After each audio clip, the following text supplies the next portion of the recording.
نصلی علی رسول الکریم اما بعد اعوذ باللہ من الشیطان الرجیم بسم اللہ الرحمن الرحیم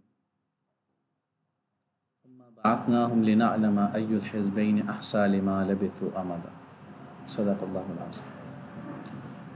اچھا، گزشتہ ہفتے تو نہیں ہو سبق اس سے پہلے جو آخری بات چل رہی تھی وہ اصحاب کہف کی دعا پہ تھی کہ اس کے اوپر میں نے ترمذی شریف کی روایت سے جو ایک حدیث اور ایک دعا بتائی تھی تو بیسیکلی یہ تھی کہ اللہم الہمنی رشدی و اعذنی من شر نفسی، کہ اے اللہ جو میں ہوں تو وہ مجھے اس الہام کر دے، مجھے سکھلا دے، مجھے بتا دے۔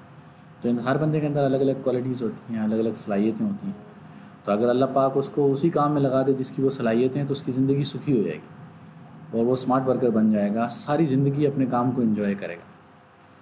تو یہی دعا اصحاب کہف نے کی تھی کہ اے اللہ ہماری رحمت جو ہے پھیلا دے اور ہمیں رشد الہام کر دے، ہمارے لیے رشد کو مہیا کر دے، ہماری ہدایت کو، ہماری رہنمائی کو مہیا کر دے۔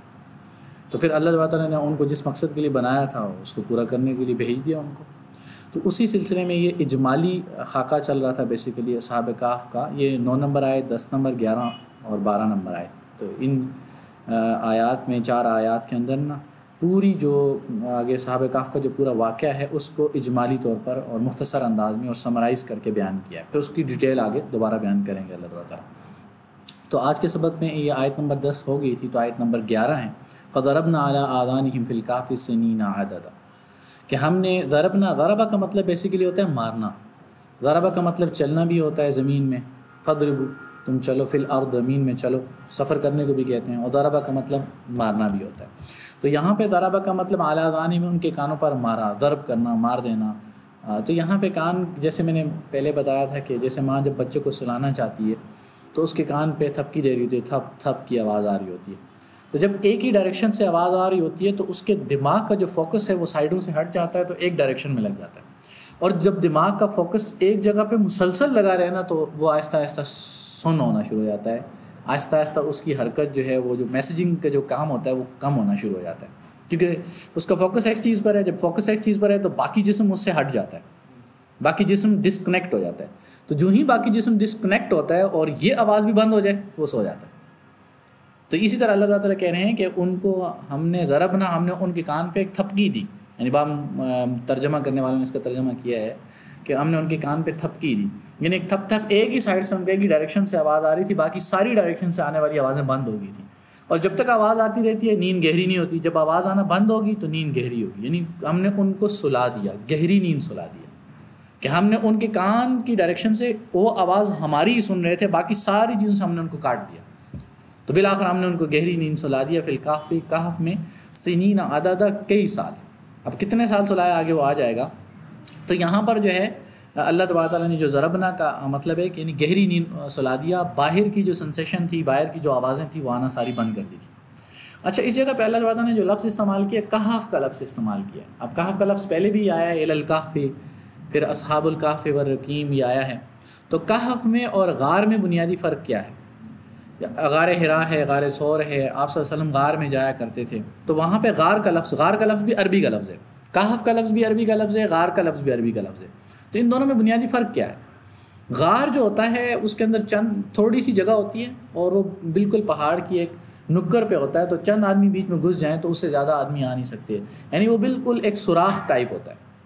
لیکن کہف جو ہوتا ہے جس کو سرنگ کہہ سکتے ہیں، یعنی پہاڑ کے اندر ایک گہرائی میں نیچے تہہ خانہ اگر بن جائے، جیسے مختلف پہاڑوں میں تہہ خانہ ٹائپ ہوتا بھی ہیں انڈیا میں، اور دوسرے ایریاز میں کچھ ایسے پہاڑ ہیں جن میں تہہ خانے ہیں، تو اس تہہ خانے کو بیسیکلی کہف کہتے ہیں۔ تو کہف میں اور غار میں بنیادی یہ فرق ہے۔ تو یہ جو گئے تھے یہ غار میں نہیں گئے تھے، یعنی یہ پہاڑ کے ایک تہہ خانہ ٹائپ جو جگہ تھی، جس کو آپ اردو میں لوگ تو غار ہی کہیں گے لیکن اس کو کہف کہیں گے عربی میں، تو اس میں چلے گئے۔ تو یہ بنیادی فرق ہے کہف میں اور غار میں۔ اچھا، اب اللہ تعالیٰ نے ان کو سلا دیا۔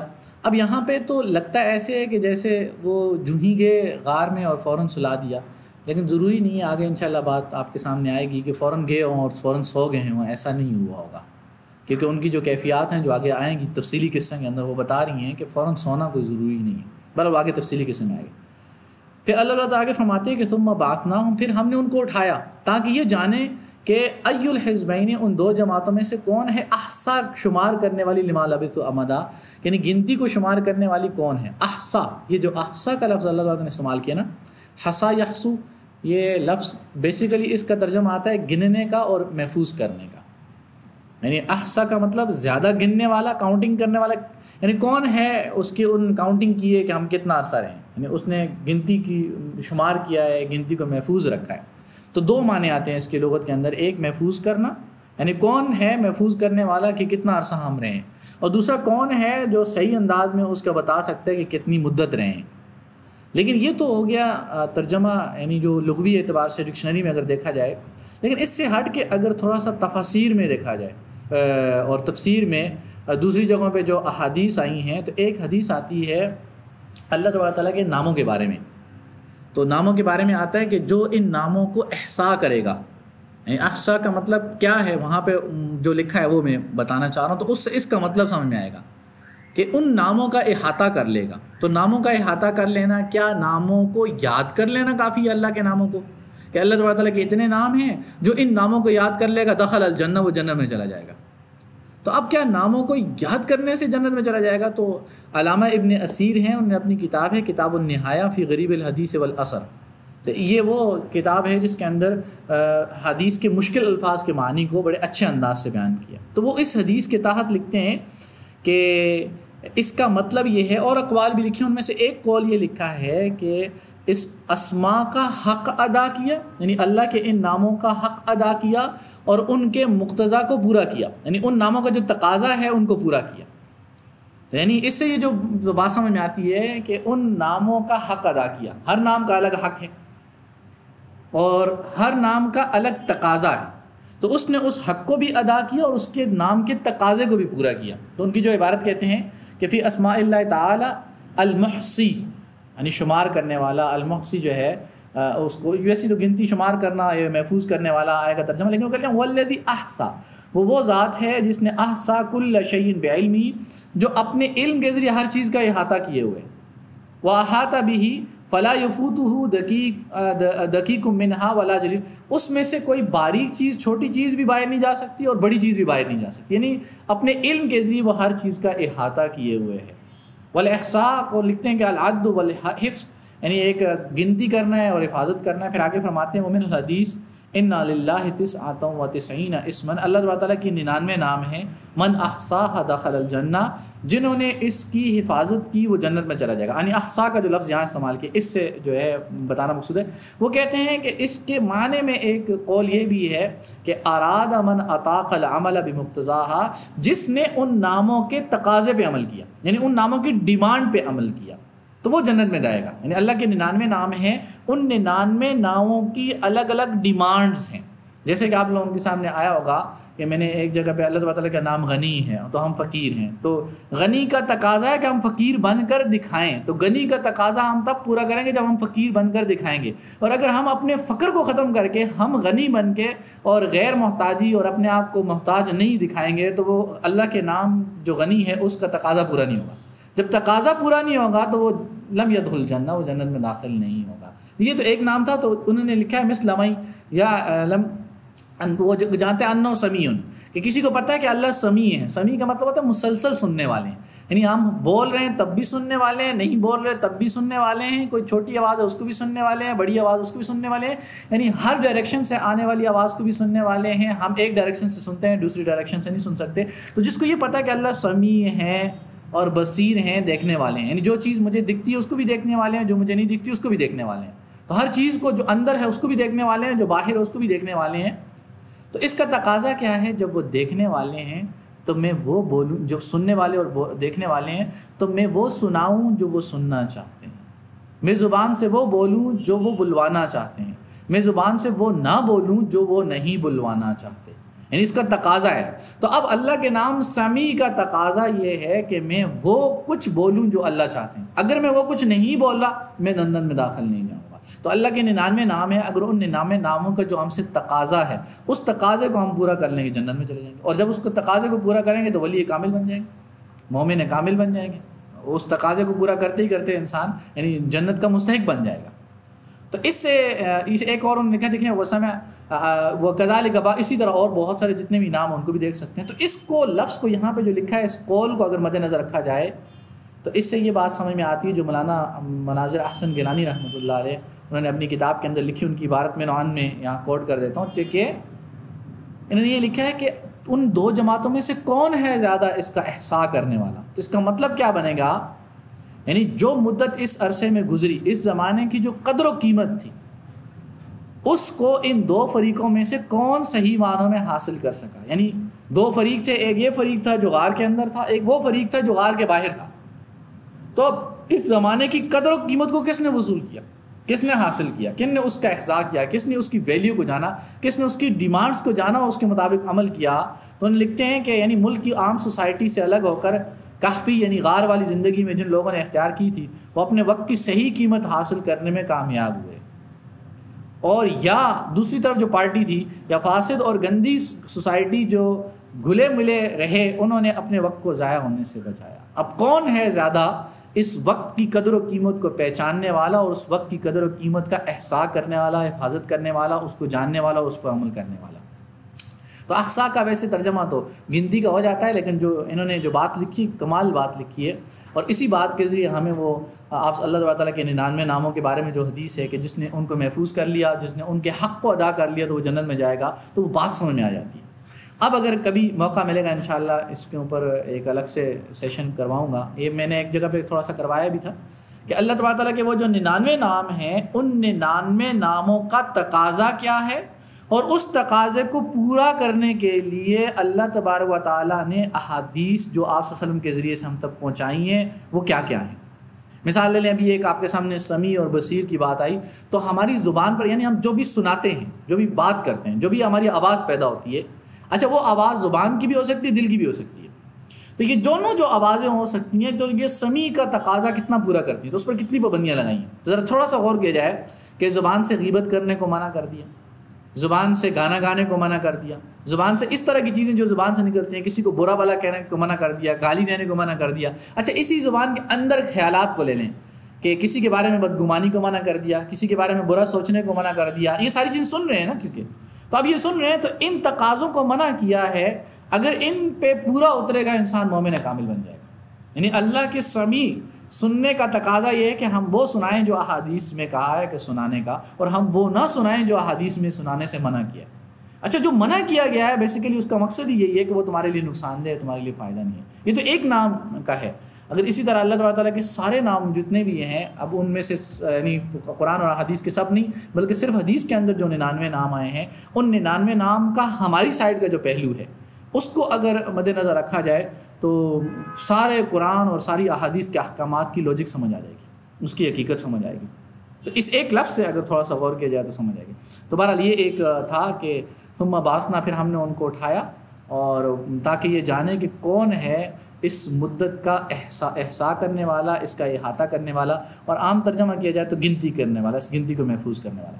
لیکن جو ایک خصوصی معنی اس کا نکلتا ہے وہ یہ ہے کہ کون تھا اس مدت کی ویلیو کو جاننے والا، اور اس کی ویلیو کیا تھی آگے پورے قصے کے اندر آپ کو سمجھ آ جائے گی کہ کمال اللہ تعالیٰ نے اس کی.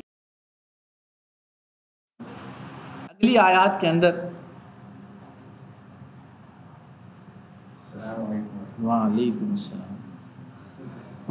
اچھا یہ جو اصحاب کہف کا اجمالی خاکہ تھا، اجمالی خاکہ اللہ تعالیٰ نے بیان کر دیا ان 12 آیات کے اندر. یہ واقعہ کن کے سامنے آ رہا تھا؟ آپ صلی اللہ علیہ وسلم کے سامنے اور صحابہ کے سامنے یہ واقعہ پیش کیا. تو کیا اس طرح کی سچویشنز آپ صلی اللہ علیہ وسلم کے ساتھ اور صحابہ کے ساتھ آئیں؟ اب پہلے قرآن کے تناظر میں دیکھ لیں اور پھر حدیث کے تناظر میں دیکھ لیں ایک دو چیزوں کو، تو آپ حیران ہو جائیں گے کہ سیم سچویشن ان کے ساتھ پیش آئیں. کہ اللہ تعالیٰ فرماتے ہیں سورہ مطففین کے اندر آیت نمبر 29 سے لے کر 32 تک، 29 سے 32 تک، کہ ان الذین اجرموا کانوا من الذین آمنوا یضحکون، کہ جو اجرام جرم کرنے والے تھے، جو برائیوں کا ارتکاب کرنے والے تھے، وہ کیا کرتے تھے کہ وہ مومنوں سے ہنسا کرتے تھے، ان کا مذاق اڑایا کرتے تھے. یہ بے وقوف ہیں، کس ڈگر پہ چل پڑے ہیں اور کیا کرنے لگے ہیں. اچھا پورا نقشہ کھینچ دیا جو آج ہماری سوسائٹی میں ہمارے ساتھ بھی ہو رہا ہے. جو بھی ایمان کی دولت کو لیتے ہیں، اس پہ کاربند ہوتے ہیں، تو ان کے ساتھ یہی ہو رہا ہوتا ہے. آگے فرماتے ہیں وَإِذَا مَرُّوا بِهِمْ يَتَغَامَزُونَ، کہ جب ان کے پاس سے گزرتے ہیں تو ایسے کرتے ہیں، وہ جا رہا ہے. اشارے اس کی طرف کرتے ہیں، آنکھوں سے، کنکھیوں سے، آنکھوں سے ان کی طرف اشارہ کرتے ہیں، یہ دیکھ صوفی جا رہا ہے، یہ دیکھ مولوی جا رہا ہے، یہ دیکھ کیسا گیٹ اپ اس نے چینج کر دیا، یہ کیا ہو گیا اس کو. یعنی بالکل سیم یہی صحابہ جب گزر رہے تھے تو اس وقت کے جو مشرکین مکہ تھے، جو کفار تھے، وہ ان کے ساتھ کیا کر رہے تھے، ہنسی مذاق کرتے تھے اور ساتھ ساتھ ایک دوسرے کی طرف اشارے بھی کرتے تھے، یہ کر رہا ہے، یہ کر رہا ہے. آگے فرماتے ہیں وَإِذَا انقلبوا إِلَىٰ أَهْلِهِمْ انقلبوا فقیہین، اور جب اپنے گھر والوں کی طرف آتے تھے نا مذاق اڑاتے تھے، مزے لینے کے لیے نا.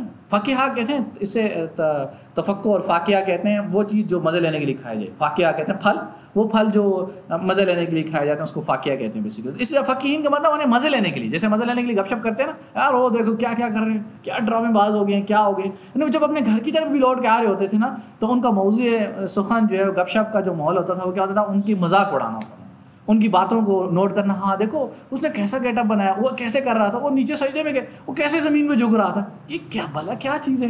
حالانکہ بیوقوف خود ہیں، لیکن ان کو بیوقوف سمجھ کے ان کی کیفیات کا، ان کے طور اطوار کا، ان کے اعمال کا، ان کے کردار کا مذاق بنا رہے تھے. اور پھر کیا کرتے تھے، وَإِذَا رَأَوْهُمْ قَالُوا إِنَّ هَؤُلَاءِ لَضَالُونَ. اس پہ بس نہیں کرتے تھے، جب ان کو دیکھتے تھے کہ دیکھو گمراہ ہو گئے ہیں. یعنی آج کی دنیا میں ان کو ایک ترقی کرنی چاہیے، ترقی کی راہ پہ چلنی چاہیے، روشن خیال ہونا چاہیے. یہ تو دکیانوس ہو گئے ہیں، یہ تو قدامت پرست ہو گئے ہیں، یہ تو پھر وہی پرانی جو ہے ان کا طرز عمل تھا اسی کو اپنا لیا ان کو، اور کہتے ہیں یہ گمراہ ہے. تو اب یہ باتیں کرنے والے مشرکین مکہ اور کفار تھے، اور سننے والے صحابہ اور آپ صلی اللہ علیہ وسلم کی ذات تھے. بالکل سیم وہی سچویشن جو صحابہ کہف کے ساتھ پیش آئی، یعنی زج کر کے رکھ دیا ان کو. ان کی ایکسیپٹیبلٹی اس معاشرے میں نہیں تھی، اسی طرح صحابہ کی اور آپ صلی اللہ علیہ وسلم کی ایکسیپٹیبلٹی اس معاشرے میں نہیں تھی. اور وہ ان پر کیچڑ اچھالتے تھے، وہ کہتے تھے کہ ہمارے دین کو مانو، ہمارا یہ دین قیمتی ہے، صحیح یہ ہے، تم غلط ہو. اور سیم یہی سچویشن آپ صلی اللہ علیہ وسلم کے ساتھ تھی. وہ کہتے تھے ہم ٹھیک ہیں، ہمارے اب دادا ٹھیک ہیں، ہم جو کر رہے ہیں وہ ٹھیک ہے، تم جو نئی چیز لے کے آئے ہو یہ غلط ہے، یہ جادو ہے، یہ فلاں ہے، یہ فلاں ہے، یہ ساری باتیں کرتے تھے. تو سیم وہی سچویشن جو اصحاب کہف کے ساتھ پیش آئی، وہی سچویشن ان کے ساتھ پیش آئی. رزلٹ کیا نکلا، ادھر بھی ہجرت ادھر بھی ہجرت، اور ہجرت کی اسٹیپس تھے وہ آگے سامنے. اچھا اب دیکھیں، اگر عملی صورت میں آپ صلی اللہ علیہ وسلم کی حدیث کے تناظر میں دیکھیں، باقی لمبی چوڑی نہیں، ایک حدیث کو اگر غور کیا جائے، آپ لوگوں نے پہلے بھی واقعہ سنا ہوگا کہ آپ صلی اللہ علیہ وسلم سجدے کی حالت میں ایک مشرک آتا ہے اور اونٹ کی جو ہے بچہ دانی جو ہے، اوجڑی جو ہے، وہ علائش جو ہیں وہ اٹھا کے آپ صلی اللہ علیہ وسلم کی پشت مبارک پہ رکھ دیتا ہے. حضرت عبداللہ ابن مسعود رضی اللہ عنہ صحابی ہیں، وہ کمزور تھے، اتنے طاقتور تو تھے نہیں ہیں. وہ کہتے ہیں انا قائم انظر، میں دیکھ رہا تھا کھڑا، یعنی کہنے ولو کانت لی منعۃ، کاش مجھے پاس پاور ہوتی، میرے پاس طاقت ہوتی، کاش میرے پاس طاقت ہوتی، طرحتہ، میں اس کو اٹھا لیتا. یعنی میرے پاس تو طاقت تھی نہیں، پاور نہیں تھی، میں اتنا مضبوط تھا نہیں کہ میں ان کو کیا کرتا، ان کے اوپر سے اٹھا لیتا. کاش میرے پاس یہ پاور ہوتی عن ظہر رسول اللہ صلی اللہ علیہ وسلم، تو میں ان کو ہٹا دیتا. پھر حضرت فاطمہ رضی اللہ تعالیٰ عنہا آئی اور انہوں نے ان کو جو بھی ان کو برا والا بھی کہا، ان کو سنائی باتیں، اور پھر ان کو بمشکل سے ہٹایا. یعنی بے بسی کا عالم دیکھیں، یعنی ایکسیپٹیبلٹی نہ ہونے کا عالم دیکھیں کہ وہ کس انداز سے آپ صلی اللہ علیہ وسلم کے ساتھ اور آقا نامدار اور جو رحمت للعالمین ہیں اس کے ساتھ، ان کے ساتھ جو ہے ان کا رویہ کیسا تھا. تو یہ یعنی وہ جو ان کا تھا رویہ، اس کی عملی صورت انہوں نے پیش کر دی تھی مکمل طور پر. تو یہ جو مختصر سا خاکہ اللہ تعالیٰ نے آیت نمبر 9 سے لے کر آیت نمبر 12 میں اللہ تعالیٰ نے اصحاب کہف کا جو پیش کیا تھا، تو اس کو اگر ادھر فٹ کریں گے تو وہی رزلٹ بھی یہاں ملیں گے اور سچویشن بھی آپ کو سامنے نظر آئے گی. اور وہ وہاں پہ بس نہیں ہوتی کہ اصحاب کہف کو کے واقعے کو فٹ کریں آپ صلی اللہ علیہ وسلم کے دور پر، اور آپ صلی اللہ علیہ وسلم کے دور میں جو کچھ ہوا اس کو فٹ کریں اپنے اوپر اور اپنے حالات پہ دیکھیں. تو آج بھی اگر آپ دیکھیں تو اس کی کہیں نہ کہیں صورت آپ کو نظر آئے گی. وہی مذاق اڑانے والے، وہی بیوقوف سمجھنے والے، وہی گمراہ سمجھنے والے، اور پھر آ کے کہنے والے کیا کر رہے ہو یار، اس سے کچھ نہیں ہوتا، تھوڑا سا اپنا گیٹ اپ چینج کر لو، تھوڑا سا مان لو، کل کو تمہیں ڈگری مل جائے گی، کل کو تمہارا فائدہ ہو جائے گا، تھوڑا سا ڈگر سے ہٹ جاؤ، تھوڑا سا ٹریک سے ہٹ جاؤ، تمہارا کام بن جائے گا. اتنا اسٹرکٹ نہیں ہے دین، اتنی سختی نہیں ہے. یہ مولوی لوگوں نے، ان لوگوں نے سختی بنا دی ہے. دین میں تو بڑی نرمی ہے، بڑی آسانی ہے. حالانکہ آپ صلی اللہ علیہ وسلم کے پاس جب وہ آئے تھے اور کہا تھا کہ آپ ایک کام کریں کہ ایک دن ہم آپ کی بتوں کی خدا کی پوجا کریں گے اور ایک دن آپ ہمارے خداؤں کی پوجا کر لیں. آپ صلی اللہ علیہ وسلم فرمایا نہیں. پھر وہ کہنے لگے نہیں ایسا نہیں کرتے، تو مہینے میں ایک دن آپ ہمارے بتوں کی پوجا کر لیں اور 29 دن ہم آپ کی بتوں کی پوجا کریں گے، آپ کے خدا کی پوجا کریں گے. آپ صلی اللہ علیہ وسلم نے فرمایا نہیں. تو کرتے کراتے کہا کہ سال میں ایک مرتبہ آپ ہمارے بتوں کی پوجا کر لیں اور باقی پورا سال ہم آپ کے خدا کی پوجا کریں گے. آپ صلی اللہ علیہ وسلم نے کہا نہیں، کیونکہ عقیدے میں کوئی کمپرومائز نہیں کیا گیا. اور آج کہے گا کہ نہیں تھوڑا سا کر لو نا، جگاڑ کر لو، گزارا کر لو. تو نے کہا یہ اس چیز میں کوئی کمپرومائز نہیں. نتیجہ کیا نکلے گا؟ اگر انسان عقیدے میں تھوڑا سا بھی کمپرومائز کر لے، اس کی زندگی کے سارے اسٹینڈرڈز بدل جائیں گے، سارے معیارات بدل جائیں گے، زندگی کا رخ ہی بدل جائے گا. سوچنے کا، کرنے کا، ساری چیزیں بدل جائیں گی. اس کو اچھا اللہ تعالیٰ فرماتے ہیں آیت نمبر 13 کے اندر نحن نقص علیک نبأہم، کہ ہم تمہارے سامنے تمہارے اوپر یہ ان کی خبر بیان کرتے ہیں. نبا میں نے پہلے بتایا تھا بڑی خبر ہو گیا نا، ایک بہت بڑی خبر ہے یہ. اگر آپ اس کو غور سے سنیں گے تو آپ حیران ہوگے، واقعی بڑی خبر ہے. بالحق انہم فتنۃ آمنوا بربہم وزدناہم ہدی، وہ نوجوان تھے اور اپنے رب پر ایمان لے آئے اور ہم نے ان کی ہدایت میں اضافہ کر دیا. تو اب یہاں پہ اللہ تعالیٰ فرماتے ہیں کہ ہم تمہیں قصہ بیان کرتے ہیں بالحق.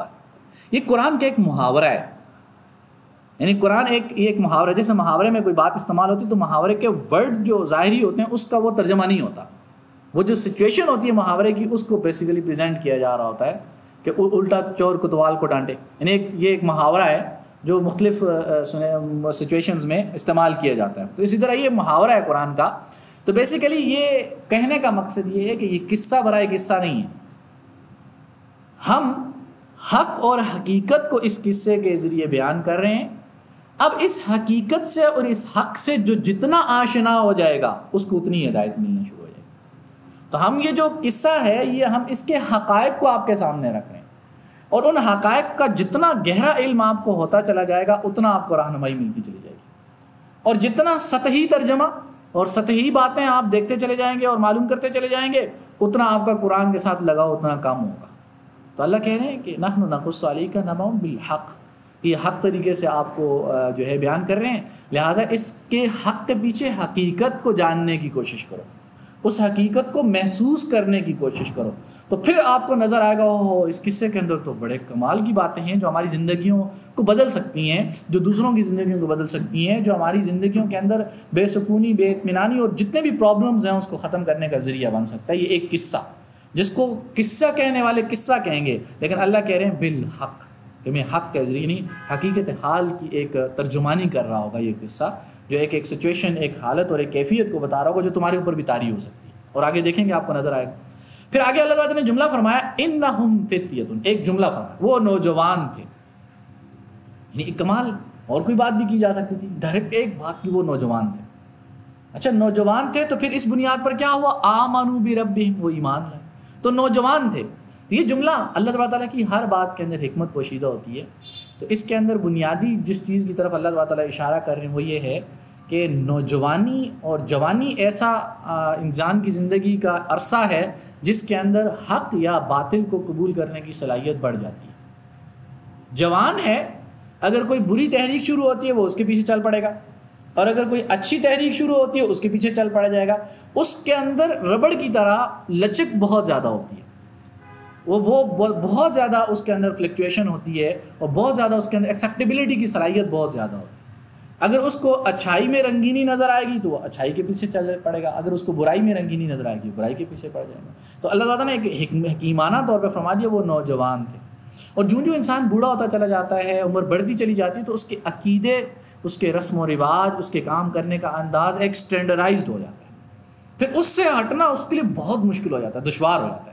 اچھا وہ اچھائی کو مثال لیں، ایک عادت بن گئی ہے جماعت کے ساتھ نماز پڑھنے کی، آنے کی، جانے کی. اب وہ بوڑھا بھی ہو جائے گا نا، اس کی ٹانگیں جواب دے چکی ہوں گی، پھر بھی وہ مسجد جائے گا، کیونکہ اس کا ایک سٹینڈرڈ بن گیا کہ میں نے مسجد میں نماز پڑھنی، میں نے باہر نماز نہیں پڑھنی.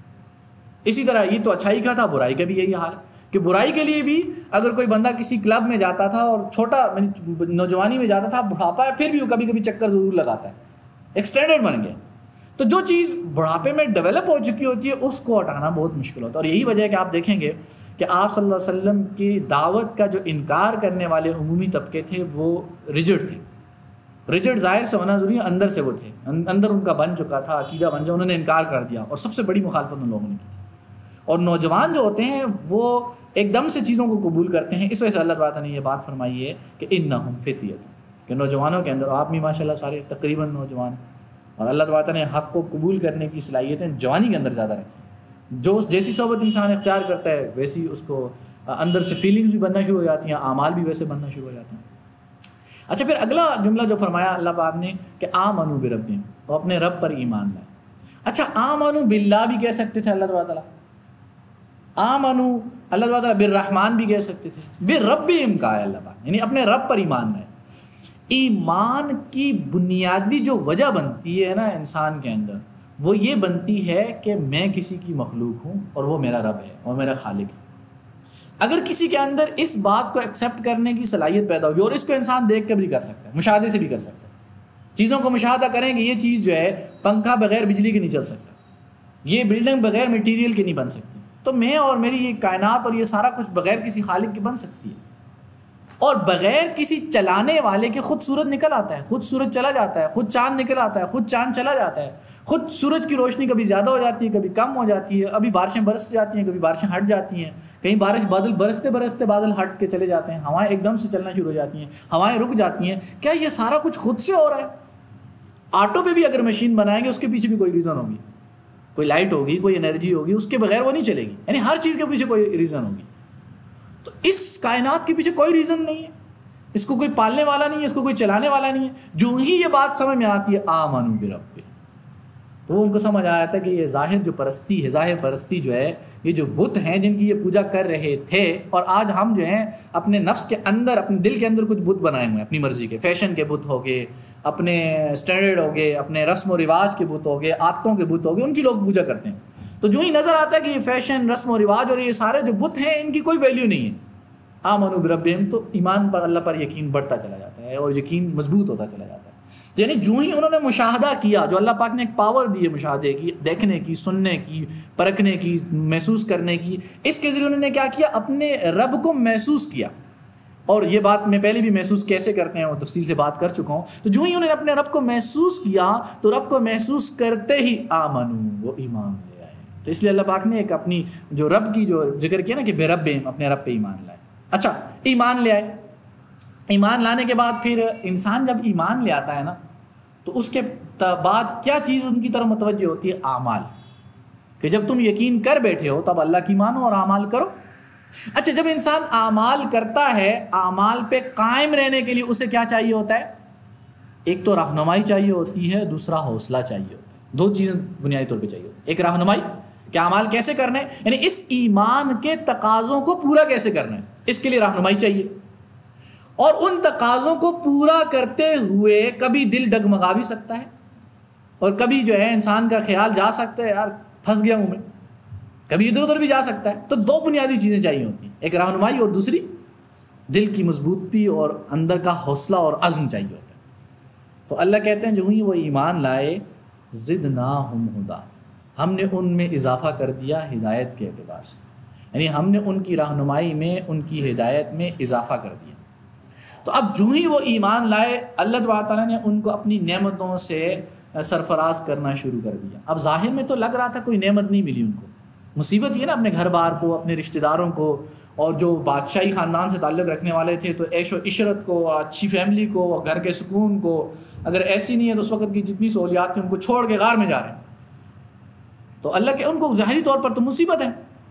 تو اب ان کو کوئی نعمت دیں گے، اللہ تعالیٰ کوئی چیز تو دیں گے اس قربانی کے بدلے میں، تو اللہ کہتے ہیں پہلا کام ہی ہم نے کیا، زدناہم ہدی، ہم نے ان کی ہدایت میں اضافہ کر دیا۔ تو یہ ظاہری نعمت نہیں تھی، فوراً اللہ تعالیٰ نے ہدایت کی نعمت سے نواز دیا، اور ہدایت کی نعمت کیا ہے؟ رہنمائی ہے، اور رہنمائی کا نتیجہ ہے تقویٰ، اور تقوی میں بڑھوتری کیا ہے؟ تقویٰ جھنجھو بڑھتا چلا جاتا ہے، اور اگر اللہ پاک خود ہی تقوی میں اضافہ کر دیں اور ہدایت میں اور رہنمائی میں اضافہ کر دیں تو اگلا آخری مرتبہ کیا ہے اگر انبیاء سے نیچے کو دیکھا جائے؟ ولایت کا، یعنی دوسرے لفظوں میں ہم کہہ سکتے ہیں کہ ایمان کے بعد ہی اللہ تعالیٰ نے ان کو ولایت کے درجے پر فائز کر دیا، خود ان کے دل کو اتنا مضبوط کر دیا جتنا ایک ولی کامل مجاہدوں اور بہت ساری مشکلات سے اور زندگی کی کٹھن محنتوں کے بعد کہیں اللہ کی ولایت اس کو نصیب ہوتی ہے، کہیں جا کے اس کو نسبت نصیب ہوتی ہے اور اللہ کا تعلق میں نصیب ہوتا ہے۔ تو اللہ کہتے ہیں ایمان کے بعد ہی ہم نے وہ تعلق نصیب کر دیا ان کو، اور وہ رہنمائی اور وہ علم اور وہ اللہ کی معرفت ہم نے اسی وقت عطا کر دی، ان کی ہدایت میں ہم نے اضافہ کر دیا۔ اور اگر اس ولایت کے مقام کے بارے میں اگر دیکھیں سورہ یونس کی آیت نمبر 62 سے 64، اللہ فرماتے ہیں الا ان اولیاء اللہ لا خوف علیہم ولا یحزنون، کہ خبردار، خبر دیکھتے ہیں، ارے سنو، یعنی بالکل کسی کو سب کو آگاہ کرنے کے لیے، آگاہ ہو جاؤ، سنو، کیا سنو بھائی؟ ان اولیاء اللہ، بے شک اللہ کے اولیاء، ان پر نہ خوف ہے نہ ان کو حزن ہے۔ یعنی ایک ہوتا ہے ایکسٹرنل کوئی ڈر ہو، ایک ہے اندر سے ڈر لگا، باہر کوئی خوف نہیں ہے، مزے سے آپ حال میں بیٹھے ہوئے ہیں، لیکن اندر اندر سے آپ نے کوئی غلطی کی ہوئی ہے، گھل رہے ہیں، غم لگا وہ کیا تھا نا، آپ کوئی آ جائے گا بھول، یعنی وہ کہتے ہیں نہ اندر سے خوف ہوتا ہے نہ ظاہر سے خوف ہوتا ہے. تو اب ان کو دیکھیں کہ بے خطر چل رہے ہیں، غار کی طرف چلے گئے، مطلب ان کو خوف اللہ پاک نے ختم کر دیا ولایت کے درجے پر. اور وہ کون ہوتے ہیں بیسیکلی؟ اب ذرا غور کیجیے گا، یہ جو آیت پیش کرنے کا مقصد تھا کہ الذین آمنوا وکانوا یتقون، کہ وہ لوگ جو ایمان لائے اور کانوا یتقون، اور وہ تقوی اختیار کیا تھا. تقوی بیسیکلی رہنمائی کی بنیاد پر ہوتا ہے. اگر رہنمائی نہیں ہے تو تقوی نہیں ہے. رہنمائی نہیں ہوگی، سنت کو نہیں جانے گا تو تقوی کہاں سے آئے گا؟ یعنی کس چیز سے بچنا ہے، کس چیز سے نہیں بچنا، کس چیز کو عمل میں لانا ہے، کس چیز کو عمل میں نہیں لانا، اللہ کی پسندیدہ چیزیں کیا ہیں، اللہ کو ناپسندیدہ چیزیں کیا ہیں. رہنمائی نہیں ہوگی، پتہ نہیں ہوگا تو تقوی کہاں سے آئے گا؟ متقی علم کے بغیر بن ہی نہیں سکتا انسان، اللہ کی معرفت کے بغیر متقی بن ہی نہیں سکتا. تو اللہ کہتے ہیں کہ وہ دو کام کرتے ہیں، متقی تھے اور ایمان والے تھے. ان کو دیکھیں، آمنوا بربہم، ایمان لے آئے، وزدناہم ہدی، اگلا کام میں نے خود کر دیا اللہ کے، یعنی ان کو مجاہدوں کی ضرورت نہیں پڑی، ڈائریکٹلی میں نے کرا دیا. اور آگے کیا نکلا؟ لہم البشریٰ فی الحیات الدنیا، ان کے لیے خوشخبری ہے دنیا کے اندر، وفی الآخرہ، اور آخرت میں بھی خوشخبری ہے. لا تبدیل لکلمات اللہ ذالک هو الفوز العظیم، یہی تو بڑی کامیابی ہے جو لوگوں کو نظر نہیں آتی. تو یہاں پر اگر دیکھا جائے تو اللہ تعالیٰ نے وزدناہم ہدی کے ذریعے کیا کر دیا؟ ان کی ہدایت کے اندر اللہ پاک نے اضافہ کر دیا. جی آیت نمبر 13. اچھا آگے دیکھیں کہ اللہ تعالیٰ نے انہی اولیاء کے بارے میں سورہ احقاف کے اندر آیت نمبر 13 اور 14 میں اللہ فرماتے ہیں ان الذین قالوا ربنا اللہ. ذرا غور کیجیے گا ان آیت پہ، میں تھوڑا ڈالا ہے، ورنہ وہ قرآن کی آیات کو اگر سارا ملا کے سمجھائے نا قرآن کو تو مزہ آ جاتا ہے، لیکن کیونکہ ہمارے پاس وقت تھوڑا تھوڑا ہوتا ہے تو تھوڑا تھوڑا چکھ لیں تو اتنا کافی ہے. تو اللہ فرماتے ہیں ان الذین قالوا، جنہوں نے یہ کہا ربنا اللہ، ہمارا رب اللہ ہے، پھر کیا کہا؟ ثم استقاموا، پھر اس پر ڈٹ گئے. یعنی جنہوں نے کہا رب ہمارا اللہ ہے، پھر اس پر ڈٹ گئے، تو پھر کیا ہوگا؟ فلا خوف علیہم ولا هم یحزنون. اس کا نتیجہ کیا نکلے گا؟ کہ ان کو نہ خوف ہوگا نہ ان کو حزن ہوگا. اب ذرا غور کریں، اوپر کہا ہے تقوی اور نیچے کہا ہے ڈٹ گئے، استقامت. تو تقوی میں اور استقامت میں کیا فرق ہے؟ کوئی فرق نہیں. تقوی ظاہر کے اعمال ہیں جو آپ کو نظر آئیں گے، اور استقامت کیا ہے؟ اندر کا وہ بھروسہ ہے، اندر کا وہ ایک ڈٹ جانا ہے، عزم ہے جو انسان کو کسی کام کرنے پر مجبور کرتا ہے. برا بھی لگ رہا ہے پھر بھی کیے جا رہا ہے، اچھا بھی لگ رہا ہے پھر بھی کیے جا رہا ہے. تو بیسیکلی اس چیز کو اللہ پاک نے، اور ان کو اگر دیکھا جائے کہ جو ہی ان کو ایمان کی دولت سے سرفراز کیا گیا، اگلی آیت کے اندر آپ کے سامنے آ جائے گا، قام کھڑے ہو گئے وہ دعوت دینے کے لیے، استقامت پہ آ گئے، وہ ڈگمگائے نہیں ہیں، ہلے نہیں ہیں، کیونکہ اللہ نے خود ہی ان کے دلوں کو آگے آیت کے اندر آپ کو پوری، یعنی اللہ تعالیٰ کیفیت سامنے رکھ دیں گے ہمارے، کہ ہم نے اندرونی طور پر ان کو کیسا مضبوط کیا. یعنی ظاہر تقویٰ تھا، ظاہر کیا اعمال تھے، اور یہ رہنمائی چاہیے تھی، اللہ کی معرفت چاہیے تھی، اندرونی طور پر باطن میں ربط چاہیے تھا، ایک اللہ کے ساتھ تعلق چاہیے تھا، جو اگر دل کے اندر وہ تعلق ہو، دل مضبوط ہوتا ہے، ڈیسیجن لینا اس کے لیے آسان ہو جاتا ہے. تو یہ ولایت کا دوسرا جو پہلو ہے استقامت ہے. یہ استقامت کیسے پیدا ہوگی، کیا ہوگا، یہ اگلی آیت کے اندر اللہ تعالیٰ بھی آپ کے سامنے انشاءاللہ اللہ تعالیٰ کے آ جائے گا اس آیت کے ذریعے. اولئک، اللہ کے فرماتے ہیں اصحاب الجنت خالدین فیہا جزاء بما کانوا. تو اولئک وہ جنت والے ہیں، یعنی جو ایمان لائے اور جنہوں نے یہ کہا کہ رب ہمارا اللہ ہے اور اس پر استقامت کو اختیار کیا، وہ جنت والے. اچھا آگے کہ جب انسان ایمان لے آتا ہے تو اس کو دو چیزوں کی ضرورت ہوتی ہے، ایک معرفت کی، علم کی، ہدایت کی، رہنمائی کی، اور دوسری دل کی مضبوطی کی. تو آگے اللہ فرماتے ہیں بالکل اسی چیز کو ایک عجیب انداز سے اللہ فرمایا آیت نمبر 14 میں، وَرَبَطْنَا عَلَىٰ قُلُوبِهِمْ، ہم نے ان کے دلوں کو باندھ دیا، ربط کر دیا، جوڑ دیا. اب یہ اندرونی طور پہ اللہ پاک نے مضبوط کر دیا، یعنی ان کی رہنمائی بھی کر دی، اور رہنمائی کرنے کے بعد انسان کا دل کبھی کھٹکھٹاتا ہے، کبھی ادھر کبھی ادھر. تو آگے فرماتے ہیں کہ وَرَبَطْنَا عَلَىٰ قُلُوبِهِمْ، ہم ان کے دل کو باندھ دیا، اذ قاموا، جب وہ کھڑے ہوئے. اب جب کھڑے ہوئے اپنی دعوت کو لے کر، اپنے پیغام کو لے کر، جو انہوں نے دینا تھا اللہ کا پیغام جو انہوں نے سمجھا تھا، تو اس وقت اللہ نے کیا کر دیا؟ ان کے دل کو مضبوط کر دیا، باندھ دیا. اس کی تشریح آتی ہے آپ کے سامنے. فقالوا، اور انہوں نے یہ دعوت دی، ربنا رب السماوات والارض، ہمارا رب ہے آسمانوں اور زمینوں کا جو رب ہے، لن ندعو من دونہ الہا، ہم اس کے علاوہ کسی کو بطور معبود نہیں پکاریں گے. اگر ایسا کریں گے لقد قلنا اذا شططا، تو ہم دور کی بات کریں گے. تو اس میں سے سب سے پہلی جو چیز دیکھی جائے وہ ہے قلب، دل. تو ما سمی القلب الا لانہ یتقلب، کہ دل کو دل اس لیے کہتے ہیں کہ یہ کیا کرتا ہے؟ پھڑپڑاتا ہے. قلب کہتے ہیں پھڑپڑانے کو. اچھا یہ اگر دیکھا جائے جو فزیکلی جو جسم کے اندر دل ہے وہ بھی پھڑپڑاتا ہے، ٹھک ٹھک ٹھک ٹھک لگا ہوا ہے. وہ خون کو لاتا ہے لے جاتا ہے، لاتا لے جاتا ہے. اگر یہ رک جائے نتیجے کیا نکلے گا؟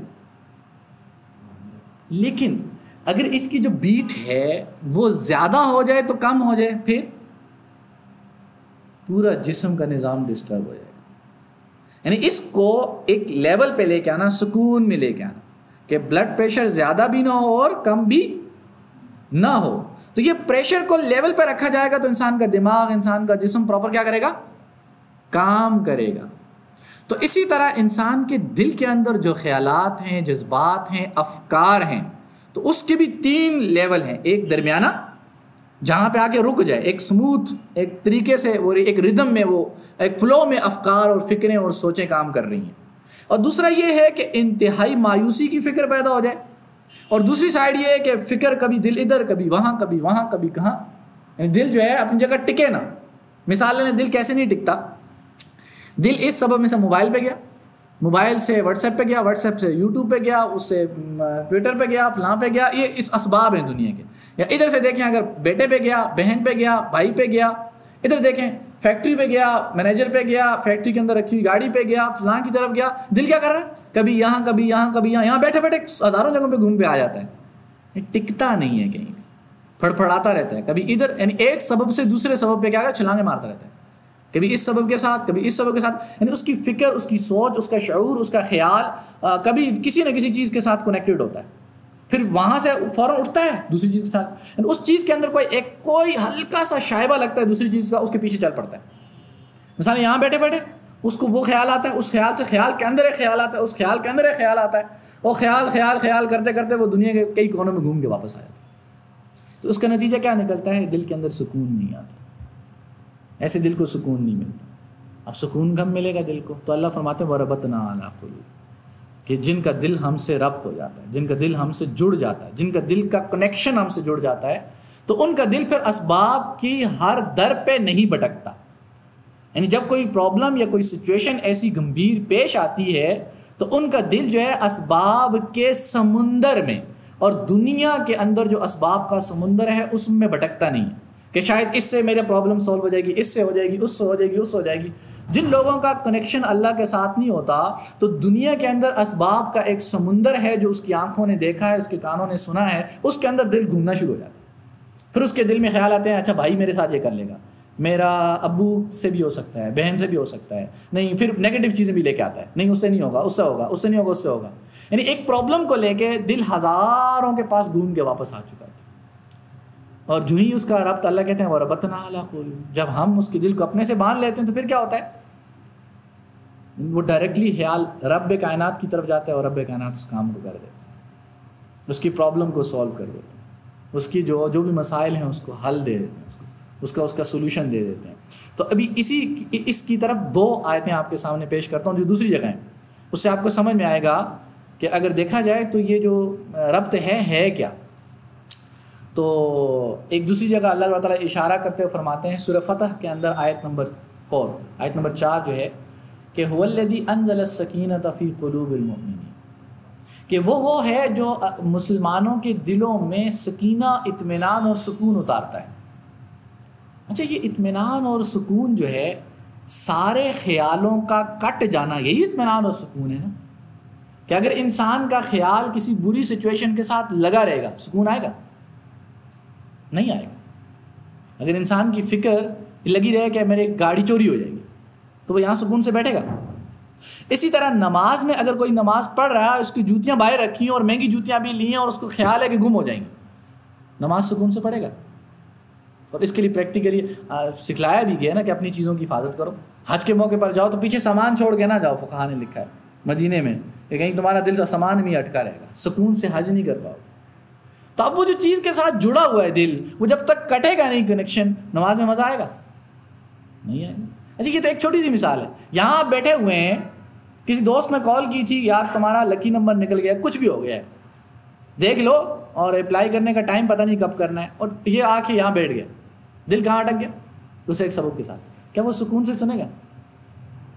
اچھا ایک بندے نے کوئی بری سی بات کہی اور فوراً انٹرویو کے لیے اندر آ گیا، اس کی میسج آیا، کوئی برے بھلا کہہ دیا، کچھ بھی کہہ دیا، اور فوراً انٹرویو کا ٹائم ہوگا، اناؤنسمنٹ ہوگی بھائی آج تمہارا انٹرویو کا ٹائم ہو گیا. اب وہ دل جمی سے اور سکون کے ساتھ انٹرویو دے پائے گا؟ کیونکہ دل کیا ہوا ہے؟ جڑا ہوا ہے. تو سکون کب آتا ہے؟ کہ جب یہ جو جتنے بھی پرابلمز والے کنیکشن ہیں یہ سارے کیا ہو جائیں؟ کٹ جائیں. اور جب یہ کٹیں گے تو پھر دل کس میں آ جائے گا؟ سکون میں آ جائے گا. تو اللہ فرماتے ہیں کہ هو الذی، وہ وہی ذات ہے. اگر اللہ کو جاننا چاہتے تو وہ کون ذات ہے؟ الذی انزل السکینہ، جس نے سکون کو اتارا فی قلوب المؤمنین، مومنین کے قلوب میں. اچھا عجیب بات ہے، ذرا غور کیجیے گا. اب سچویشن کریٹ نہ کریں، ہو چکی ہے کہ جنگ کے میدان میں تیر برس رہے ہیں، سب طرف سے تیر برس رہے ہیں، تلواریں لے کر، ننگی تلواریں لے کے حملہ کر رہے ہیں، گھوڑوں کی ٹاپوں کی آواز آ رہی ہے، دشمن بڑھ رہا ہے. کیا اس طرح کی سچویشن میں کسی کو نیند آ سکتی ہے؟ نیند کیوں نہیں آ سکتی؟ کہ دل کے خیالات، ذہن کی فکر جڑی ہوئی ہے ننگی تلوار کے ساتھ، ان گھوڑوں کے ساتھ، ان نیزوں کے ساتھ، اس پوری سچویشن کے ساتھ. تو کیا یہ جو پورا جسم ہے یہ سکون میں جائے گا تو نیند آئے گی نا. اور جب یہ دماغ کا کنیکشن کٹے گا تو پھر اس کو نیند آئے گی، پھر سکون میں جائے گا نا. تو کیا اس طرح کی سچویشن کے اندر نیند آ سکتی ہے؟ کسی کو آئی ہے نیند اس طرح کی سچویشن میں؟ ممکن ہے؟ تو اللہ کہتے ہیں میں نے ان کو سلا دیا، نعاس آئی ان کو، ایسے اونگ آئی اور فریش کر کے رکھ دیا. جنگ کے موقع پر مومنین کو، صحابہ کو اونگ آئی. کمال نہیں ہے، اونگ کیسے آ سکتی ہے؟ تو وہ کیا تھا کہ جب یہ دل کٹ جاتا ہے نا حالات سے تو پھر نیند آنی ہے نا، اونگ آ ہی سکتی ہے نا. اور یہ کیفیت کسی غیر مسلم کو یا جو مومن نہ ہو، جس کو ان کیفیات کے حصول کا طریقہ نہ آتا ہو، وہ حاصل کر ہی نہیں سکتا، اس کا مزہ چکھ ہی نہیں کر سکتا. کبھی کسی ایک سچویشن پہ کبھی مزہ آ بھی سکتا ہو اس کو، کہ بیٹھے بیٹھے کبھی اس کا فوکس کسی چیز پر کیا، اس فوکس کی وجہ سے اس کو زندگی سکون محسوس ہوتا ہوا وقتی طور پہ لگے گا.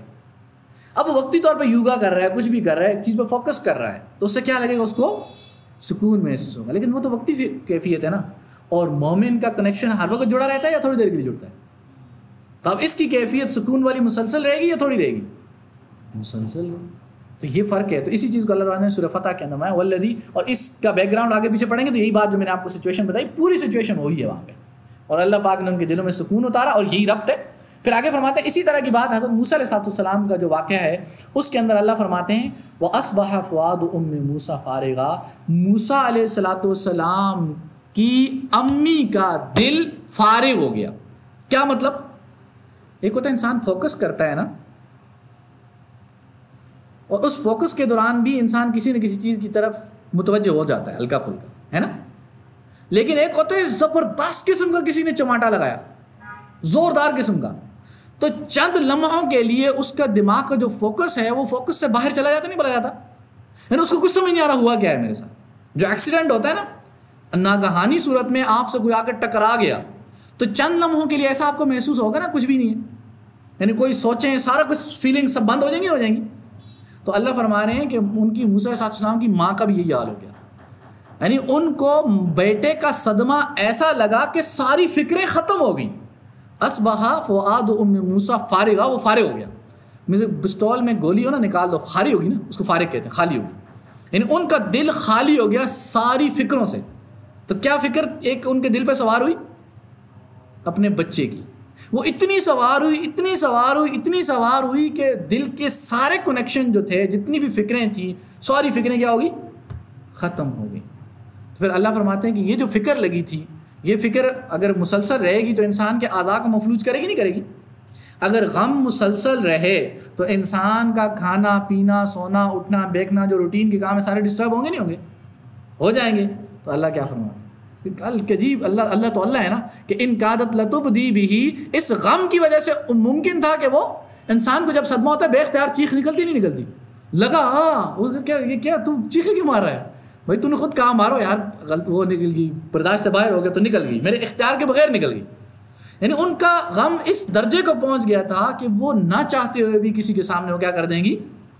اظہار کر دیں گی. یعنی اس قدر ان کے حواس پہ وہ چیز حاوی ہو گئی تھی. پھر اللہ فرماتے ہیں لولا ان ربطنا علی قلبک، اگر ہم اپنا ربط عطا نہ کرتے، اپنا سکون، اپنا اطمینان، اپنا تعلق عطا نہ کرتے تو وہ ان پر یہ غم چھا جاتا. اور اللہ کہتے ہیں یہ اب ربط کا ہی کمال ہے نا. اچھا یہ کیوں کیا ہم نے؟ لتکونا من المؤمنین، تاکہ انہیں یقین ہو جائے کہ ہم بھی تو ہیں نا، تاکہ وہ مومنین میں سے بن جائے. ایمان کا مطلب یقین ہے نا، تاکہ انہیں یقین ہو جائے کہ رب کائنات جو آپ کے ذریعے اس بچے کو سمندر میں ڈلوا سکتا ہے تو وہ بچا بھی سکتا ہے۔ اور وہ ایمان کا درجہ کہاں پہنچا دیا، ان کی آنکھوں کے سامنے ان کی پرورش کی، اور آنکھوں کے سامنے نہیں، وہاں لے گئے ان کو اللہ تعالیٰ نے وہاں پہ ان کا رضائی اور دودھ پلانا پھر واپس موڑ کے دے دیا ان کو۔ جی سر رابطے سے آگے اسی پہ بات کرنی، اسی سے جو ہے صوفیاء جو نکالتے ہیں نا ربط، نسبت اور رابطہ، یہ جو کہتے ہیں رابطہ نسبت، اولیاء صوفیاء جو نسبت کی بات کرتے ہیں نا، تو اس آیت کی بنیاد پر اسی طرح موسیٰ علیہ السلام کی جو ماں کی متعلقہ جو بات فرمایا، اس سے صوفیاء یہ جو نسبت اور یہ جو رابطے کی بات کرتے ہیں۔ تو اس جگہ پہ ایک چھوٹا سا مختصر سی بات کر لیتے ہیں ہم، یہ جو صوفیزم ہے یا یہ جو مرشد اور پیر کا جو تعلق ہے، یہ سارا کچھ ہے، اس کی حیثیت کیا ہے، اس سے ملتا کیا ہے، اس سے ہماری ایکسپیکٹیشن کیا ہونی چاہیے، کیا ہماری ڈیمانڈز ہونی چاہیے، اور ان کو کیا پریزنٹ کرنا چاہیے، کیا نہیں کرنا چاہیے۔ تو اس جگہ پہ ہلکا سا خاکہ میں دے دیتا ہوں تاکہ کلیئرٹی مل جائے اس چیز کے بارے میں، اور بہت ساری جگہوں پہ بہت ساری غلطیاں بھی ہو رہی ہیں، ان غلطیوں سے ہم لوگ لگ رہے ہیں، اور اس چیز پہ عمل کریں جو صحابہ اور آپ صلی اللہ علیہ وسلم نے ہمیں عطا کی ہے، اسی کو ہم مد نظر رکھیں۔ تو ہلکا سا میں اس میں خاکہ دیتا ہوں کہ بنیادی طور پر نا پہلے تو اس نسبت پہ اگر غور کر لیا جائے تو یہ نسبت ہی کمال ہے۔ اگر یہ نسبت حاصل ہو جائے اور یہ رابطہ حاصل ہو جائے، دنیا کا کوئی بھی مشکل کام ہو وہ کرنا آسان ہو جائے گا، نہیں ہو جائے گا، آسان ہو جائے گا۔ اگر انسان کا دل مضبوط ہونا کسی چیز کے بارے میں کرنے میں، کوئی مائی کا لال بھی اس کو نہیں روک سکتا، چاہے اس کے پاس پاور ہے یا نہیں ہے، طاقت ہے یا نہیں ہے۔ اب صحابہ کی کیفیت کو دیکھیں، ان کو یہ نسبت حاصل تھی، ان کو یہ رابطہ حاصل تھا۔ اب کہاں 313 اور کہاں اس طرف 1000 کی تعداد میں، تو کیا ایک 313 اسباب پہ نظر کرنے والا جس کا یہ رابطہ نہ ہو قلبی، کیا اس کے افکار منتشر نہیں ہوں گے؟ کیا اس کی فکریں اسباب میں گھومے گی نہیں؟ کیا وہ تلواروں کو نہیں سوچے گا کہ 6 تلواروں سے کیسے لڑ سکتے ہیں؟ کیا وہ پھر گھوڑوں کو نہیں سوچے گا؟ کیا وہ اپنے حالات کو نہیں سوچے گا؟ کیا وہ جنگی میدان کی کیفیت کو نہیں سوچے گا؟ کیا وہ اپنی پاور کو نہیں سوچے گا؟ سب چیزوں پہ اس کا دل جو ہے پھٹک بھٹک رہا ہوگا، یہاں۔ لیکن ان کے پاس کیا تھا؟ نسبت رابطیہ تھی، ایک ربط تھا، ایک تعلق تھا اللہ کے ساتھ، اور وہ تعلق اتنا مضبوط تھا کہ کوئی ان کو جو ہے کوئی ان سے ٹکر نہیں لے سکتا۔ تو بیسیکلی جو جہاد کی بات ہوتی ہے یا جو اس کے اندر جو جذبہ جہاد کی بات ہوتی ہے، یہ بیسیکلی اندر کا جذبہ ہے، یہ جذبہ، اور یہ جذبہ ایمان کے بغیر ممکن ہی نہیں ہے کسی قوم میں پیدا ہو، ممکن ہی نہیں ہے۔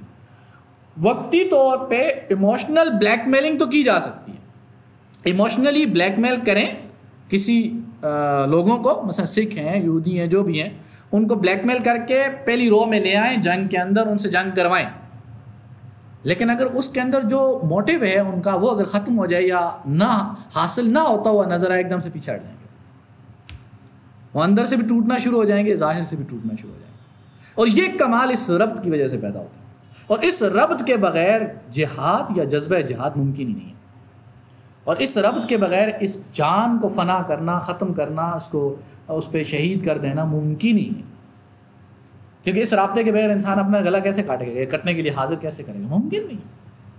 تو یہ نسبت رابطے، اس کے بارے میں جو ہے ایک شعر ہے فارسی کا، ہمارے استاد جی جب پڑھایا کرتے تھے تو ان نے سنایا، ان کا نسبت صوفیہ کبریت احمر کہ وہ رسوم ایشاں ہے چنا رسم، کہ یہ جو صوفیاں ان کے پاس جو نسبت ہے نا، یہ کبریت احمر ہے، یہ قیمتی چیز ہے۔ باقی ان کے جو کام وام ہے نا، جو یہ طریقہ کار وار ہیں، ان کی کوئی ویلیو نہیں ہے، اس کی کوئی ویلیو نہیں ہے، ان کی وہ حیثیت نہیں ہے۔ ان کے پاس جو قیمتی چیز ہے وہ نسبت ہے۔ تو اب یہ ربط اور نسبت ہے، اسی کے مقصد کے لیے صوفیاء کے پاس جایا جاتا ہے۔ اب تھوڑا سا ہم یہ صوفیزم کو دیکھا جائے تو صوفیزم ہے کیا، تصوف ہے کیا؟ بیسیکلی تصوف بیسیکلی علم الاحوال ہے، حالات کا علم ہے، کیفیات کا علم ہے۔ یعنی انسان کے اندر ایک کیفیت ہے بغض کی، انسان کے اندر کیفیت ہے حسد کی، انسان کے اندر کیفیت ہے توکل کی، انسان کے اندر کیفیت ہے صبر کی۔ یہ کیفیات ہیں، ان کیفیات کو ڈیولپ کرنا، ان کیفیات کو مضبوط کرنا یا بری کیفیات کو ختم کرنا یا ان کو کم کرنا، یہ سارا تصوف کا مقصد ہے بیسیکلی۔ اور آپ کو پتہ ہے جس کو ہم کہتے ہیں ماحول، کیفیت ماحول سے بنتی ہے نا، انسان کے ارد گرد میں ایک ماحول بناؤ. مثال لے لیں, سارے ہی لوگ بیٹھ کر کھانا کھانا شروع کر دیں اور ایک بندہ درمیان میں بیٹھا ہو, اس کو ہلکی پھلکی بھوک لگ رہی ہو, لیکن پہلے اس سے کہا کھانا کھاتے ہو, اور ارد گرد سارے فائلیں لے کے بیٹھے ہوئے تھے, سارے بکس لیپ ٹاپ کھول کے بیٹھے ہوئے تھے, سارے کام میں لگے ہوئے تھے, تو اس نے کہا تھوڑی دیر بعد کھاؤں گا. یعنی ماحول کیا تھا؟ کام کرنے کا. لیکن وہ چند منٹس میں 2 3 4 منٹس کے اندر کیا ہوا کہ وہ ماحول چینج ہوا, سارے کھانا کھانے لگ گئے. نتیجہ کیا نکلے گا؟ اس کا بھی دل کرے گا یار کھانا لے آؤ. ادھر ادھر دیکھا اس نے, یہ فلاں چیز کھا رہا ہے, یہ فلاں چیز کھا رہا ہے, اس نے کہا چلو کھا لیتے ہیں. تو جو بھوک کم تھی اب کیا ہو جائے گی؟ وہ سامنے آنا شروع ہو جائے گی. تو اسی طرح یہ جو کیفیت ہے بیسیکلی یہ احوال کا علم ہے, کیفیات کا علم ہے. تو ان سے ہماری ڈیمانڈ یا ہماری ایکسپیکٹیشنز بھی کیفیت کی حد تک ہونی چاہیے. اس کیفیت کو سمجھنے کے لیے ایک چھوٹی سی مثال دیتے ہیں. ایک ہوتا ہے نماز پڑھو, نماز پڑھنا یہ حکم ہے, نماز پڑھو. ایک ہوتا ہے نمازی بن جانا. تو نمازی میں اور نماز پڑھنے میں فرق ہے. دوسرے لفظوں میں کہتے ہیں, چلیں ایک اور مثال دیتا ہوں. ایک ہے کہ شراب پیو, شراب پینا یا شراب پیتا ہے, اور ایک ہے شرابی. تو جب وہ شراب پی رہا ہوگا اس وقت ہم کہیں گے شراب پی رہا ہے. اگر وہ شراب نہ پی رہا ہو تو ہم کہیں گے کہ شراب پی رہا ہے؟ نہیں. لیکن ایک بندہ شراب نہیں پی رہا لیکن اس کی عادت شراب پینے کی بن گئی ہے, تو ہم اس کو کیا کہیں گے؟ تو بغیر شراب پیے بھی ہم اس کو کیا کہہ رہے ہیں؟ شرابی کہہ رہے ہیں, کیونکہ اس کی کیفیت بن گئی ہے شراب والی, یعنی اس کا ذوق بن گیا ہے شراب والا. اب اس کو واپس ریورس کر کے آئیں نماز پر. تو جس کی عادت بن گئی ہو نماز پڑھنے کی, جس کی کیفیت بن گئی ہو نماز پڑھنے کی, جس کا جذبہ بن گیا ہو نماز پڑھنے کی, جس کا شعور اور جذبہ نماز کے ساتھ الائن ہو گیا ہو. انسان کا شعور اور انسان کا جذبہ, انسان کی فکر سوچ اور انسان کی احساس کی کیفیت, یہ دونوں جب الائن ہو جاتے ہیں نماز کے ساتھ تو پھر وہ کیا بن جاتا ہے؟ نمازی بن جاتا ہے. اچھا وہ نماز نہ بھی پڑھ رہا ہو تو اس کو کیا کہیں گے پھر؟ نمازی آ گیا. یعنی اس کی عادت بن گئی, اس کی کیفیت بن گئی, اس کی حالت بن گئی ہے. اور اگر دوسری طرف دیکھا جائے جو نماز پڑھتا ہے, کبھی پڑھتا ہے کبھی نہیں پڑھتا, تو اس کو ہم کیا کہیں گے؟ نمازی نہیں کہیں گے, بلکہ نماز پڑھتا ہے. نماز پڑھو یا نماز پڑھے گا, یہ آرڈرز, یہ حکم لگے گا اس پر. تو یہ جو کیفیت ہے نا, اس کیفیت کے متعلق یہ سچویشن بنایا جائے, یہ صوفیہ کے پاس ہوتا ہے اور تصوف میں اس چیز پہ فوکس کیا جاتا ہے. اب اس کیفیات سے ہٹ کر اگر وہ احکامات کے علم میں آ جائیں, فقہا کے علم میں آ جائیں, شریعت کے مسائل کے اندر آ جائیں, گڑبڑ ہو جائے گی. اگر کوئی صوفی عالم نہیں ہے, مفتی نہیں ہے, وہ گڑبڑ کر دے گا. لہٰذا اس سے ہم نے صرف حالت پیدا کرنی ہے, کیفیت پیدا کرنی ہے, اور کیفیت کی حد تک ڈیمانڈ رکھنی ہے. اگر اس سے ہم مسئلہ پوچھنا شروع کر دیں گے, مسائل جاننا شروع کر دیں گے, اور وہ عالم اور مفتی نہیں ہے, وہ علم الواقعات کا علم نہیں جانتا, سچویشنز کو کریٹ کرنا تو جانتا ہے, کیفیت پیدا کرنا یا ماحول بنانا تو جانتا ہے, لیکن اس ماحول میں کرنا کیا ہے اس کی گائیڈنس اس کے پاس نہیں ہے, رہنمائی اس کے پاس نہیں ہے. اور اگر وہ اس کی رہنمائی بھی کرنا شروع کر دے گا, خود بھی گمراہ ہوگا, دوسروں کو بھی گمراہ. اور یہ ہوا ہے ابھی ہمارے زمانے میں, کہ ہمارے زمانے میں لوگوں نے اس کو بھی خراب کیا ہے, جو ان کے مریدین ہیں, چاہنے والے ہیں, انہوں نے بھی خراب کیا ہے. اور جو صوفیہ ہیں وہ علم نہ ہونے کے باوجود بھی چیزوں میں فتوے لگانا اور رہنمائی کرنا شروع کر دیا. اور پھر کہتے ہیں نہیں میں نے اپنی رائے تو دی تھی. بھائی تم اپنے مرید کو اگر کوئی رائے بھی دو گے تو اس کے لیے کیا حیثیت رکھے گا؟ وہ فتوے کی حیثیت رکھے گا کہ وہ عمل کرے گا اس پہ نا. اور جب عمل کرے گا تو اس میں فتوے میں اور اس میں کیا فرق رہا؟ تو نتیجہ کیا نکلے گا؟ نتیجہ یہ نکلے گا کہ اس میں تبدیلی آنا شروع ہو جائے گی. ایسے چلانا آپ کو گرمی لگی وہ اوپر رکھا ہوا. تو اب ہو کیا رہا ہے کہ علماء فقہا اگر یہ نہ ہوتے تو ان صوفیہ نے جو علم الاحوال رکھتے ہیں شریعت کا بیڑا غرق کر کے رکھ دینا تھا. اور کسی حد تک اگر آپ دیکھیں غور کریں تو آپ کو نظر آ رہا ہوگا کہ شریعت کا بیڑا غرق, کیونکہ علم الاحوال ہے نا, اور حالات میں احوال میں جتنا انسان آگے چلا جاتا ہے مجنون ہو جاتا ہے, پھر اس کی کیفیات کا پتہ نہیں ہوتا. دیکھیں محبت, عشق اور جنون یہ 3 درجے ہیں. محبت کی حد تک قربانی دیتا ہے آدمی, اور عشق میں جا کے انسان اپنے آپ کو درد کے ساتھ قربان کرتا ہے, درد کے ساتھ قربان کرتا ہے. اور جنون کی جو حد ہوتی ہے پھر درد کا احساس ختم ہو جاتا ہے. اور یہ کیفیات اس تصوف میں جو ہے پیش آتی ہیں. تو بہرحال خلاصہ کلام اور ساری بات کا حاصل یہ ہے کہ صوفیہ علم الاحوال, حالات اور کیفیات اور نسبت آپ کو عطا کرتے ہیں، اور یہ نسبت ہی کمال کی چیز ہے جو ان سے حاصل کی جاتی ہے۔ ان سے احکامات سیکھنا، ان سے احکامات کو سیکھنے کے لیے جانا، یہ ایکسپیکٹ کرنا، ان سے توقعات رکھنا، یہ سب کچھ جو ہے غلط ہے۔ ہاں اگر کوئی صوفی مفتی بھی ہو، عالم بھی ہو، اور ساتھ میں جو ہے علم بھی رکھتا ہو شریعت کا، تو پھر اس سے کیفیات بھی پیدا ہوں گی اور شریعت کی آپ رہنمائی بھی لے سکتے ہیں۔ لیکن اگر وہ مفتی نہیں ہے، وہ عالم نہیں ہے، اس سے شریعت کے مسائل کی رہنمائی لینا یہ غلط ہے، اس کو بھی گمراہ کرنا ہے، خود بھی گمراہ ہونا ہے، اور نتائج وہ ہیں جو ہم بھگت رہے ہیں آج کل، نتیجہ اس کا بھگت رہے ہیں۔ یہ مختصر سی چیز میں نے کہا آپ لوگوں کے سامنے رکھ دوں، اور بات اسی سے تھی کہ ربط قلب ربطنا علی قلوبہم، تو دو چیزیں اللہ تعالیٰ نے ان کو عطا کی، ایک تو تھی رہنمائی، عملی زندگی کی رہنمائی، اور دوسری بنیادی کیا چیز تھی؟ دل کا ربط اور سکون۔ تو دونوں چیزیں اللہ تعالیٰ نے ان کو عطا کر دی، ان کو دل کو ربط اور رابطہ بھی عطا کر دی۔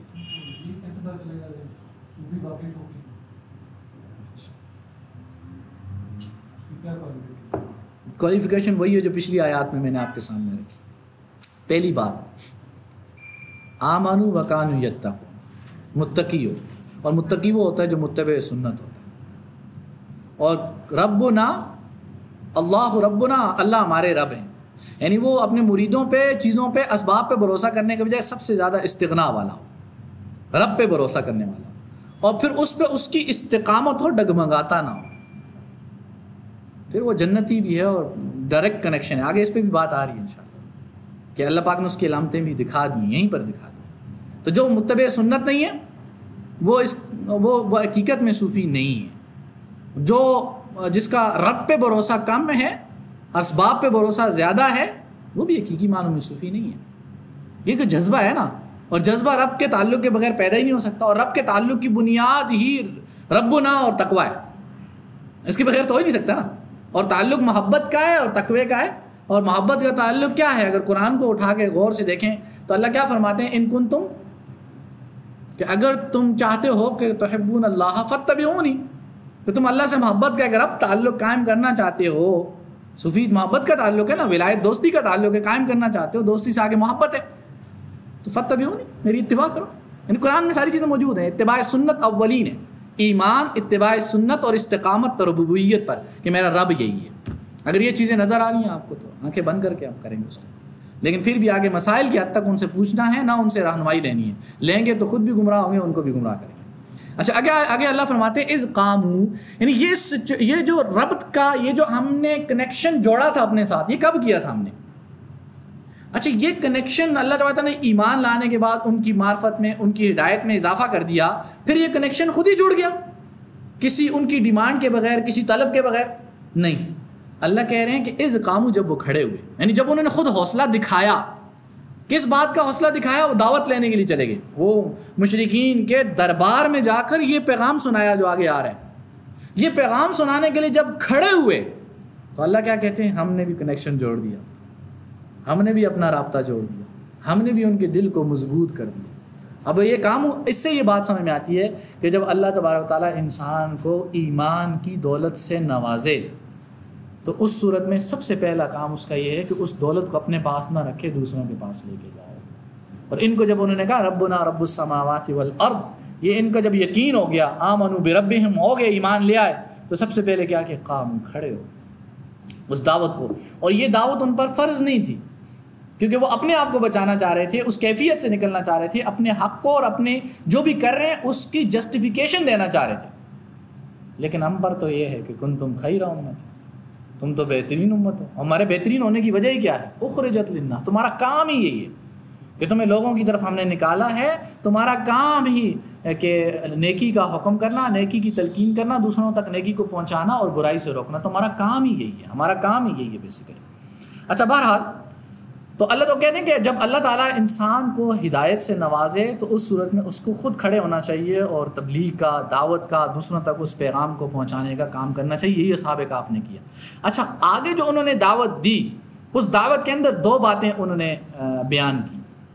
سب سے پہلی جو دعوت کے اندر دو بنیادی اصول اور دو بنیادی باتیں بنائیں، انہوں نے ایک بنیادی بات بتائی، ربنا رب السماوات والارض، کہ جو لائف کو چینج کرنے والا نقطہ ہے نا، لائف کو تبدیل کرنے والا جو پوائنٹ ہے وہ یہ ہے، ربنا رب السماوات والارض۔ تم کہتے ہو کہ تمہارا رب یہ بت ہیں، پالنے والے یہ بت ہیں جن کو تم پال رہے ہو، جن کو تم خود تراش رہے ہو، تم کہتے ہو کہ یہ پالنے والے اسباب ہیں جن کو تم خود بناتے ہو. تم کہتے ہو کہ میرا سارا سہارا میرا کام ہے جس کو تم خود کرتے ہو.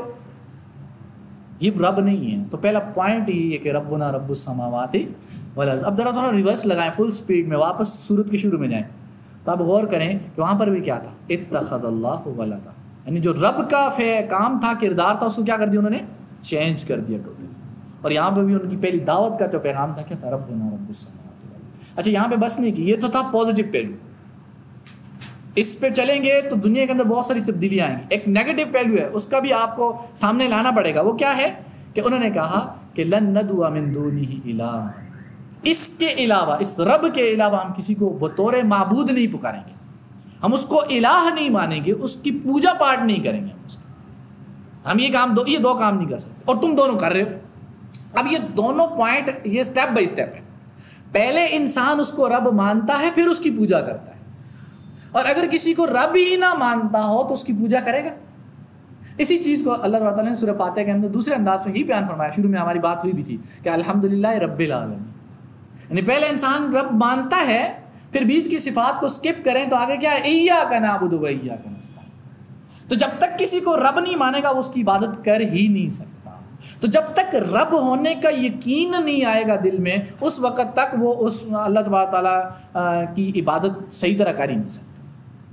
اور جس کو رب ہونے کا یقین آ گیا انہوں نے یہی دعوت دی اپنی. تو پہلا پیغام انہوں نے دیا ہے, پوری قوم ہے, دربار سجا ہوا ہے, اور دربار میں بادشاہ کے رشتہ دار ہیں. تو بادشاہ نے کہا ہاں اپنا موقف بیان کرو, اور تم جو ہے کیوں ہمارے بتوں کی پوجا نہیں کرتے, کیوں تم الگ سے بیٹھ جاتے ہو, عبادت میں نہیں آتے, شریک نہیں ہوتے, ہمارا رسم و رواج, ہمارے تہوار اور یہ سب کچھ ہوتا ہے, تم الگ سے بیٹھ جاتے ہو, کیوں, وجہ.